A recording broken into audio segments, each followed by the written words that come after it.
The son of one of his victims says, let him go blind. What are people nodding already in the audience there?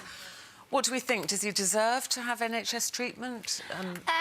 No, not in my opinion at all. I think there's much more deserving people, and I know people who will scream human rights, etc., at me, but, you know, he took 13 lives, so to me he hasn't got any human rights. He doesn't deserve them, and he certainly doesn't deserve us to pay for an eye operation.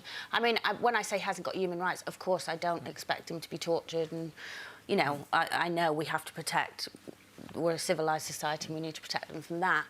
But do I think he should get an eye operation on the NHS? Absolutely not. Do you not think it's a... Please feel free to join in. Okay. Do you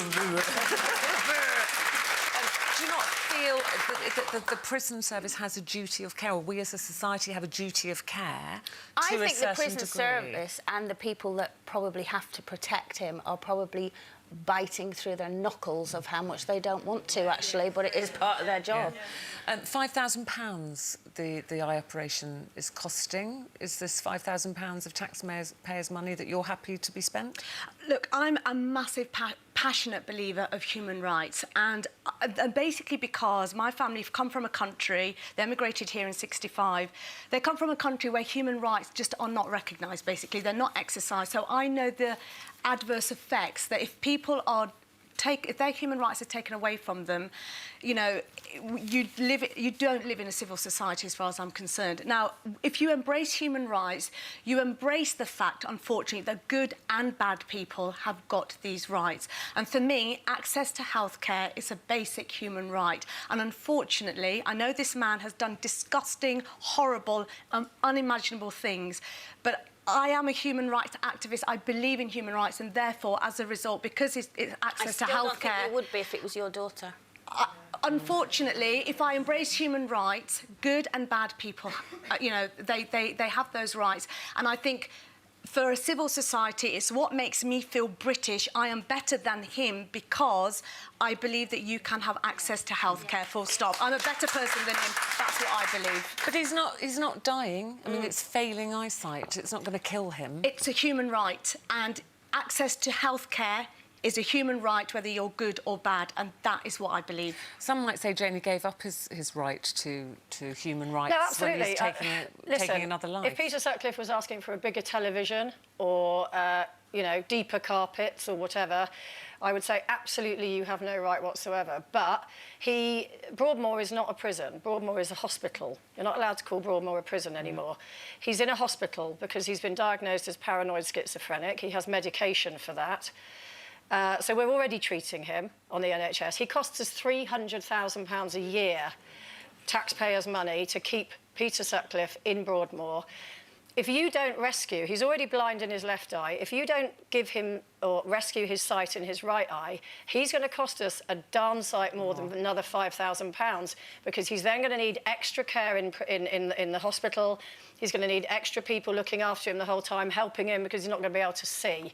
So putting my taxpayers' housekeeping hat on, I would say you absolutely have to treat him for that reason, because it will cost us a lot less in the long run. Can you say that? No. No?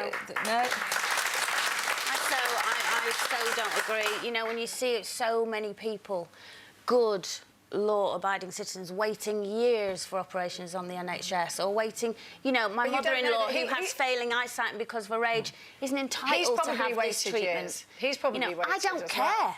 I don't care if he wears the rest of his life. He's on medication because he's a paranoid schizophrenic, which they've had to force him on because he's refused to take. Yeah, but we pay for. So are you saying he also shouldn't have that medication? No, because that's to protect the other people around him as well, and his carers. They've given him medication to, you know... Right, obviously. So when he goes fully blind, for example, then what happens? Because he's then going to need an extra person to help him out constantly, because he's not going to be able to see, he's not going to be able to find his way around, this, that and the other. Oh, well, he must know his way around, he's so been there long enough. That's going to...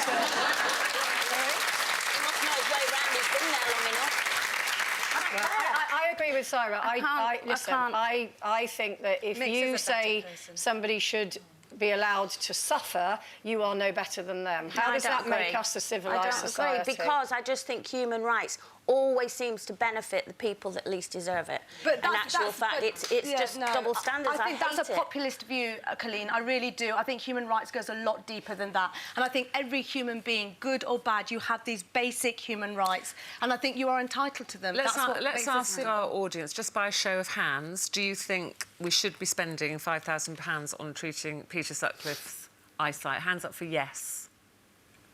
Hands up for no? Yeah. Big majority of no. That's a pejorative way of putting it, though. That's a slanted... If you said, do you think it's going to cost us less in the long run? Yeah. Then I'm just the as answer's interested yes. that, how we discussed it there. No, I take your point.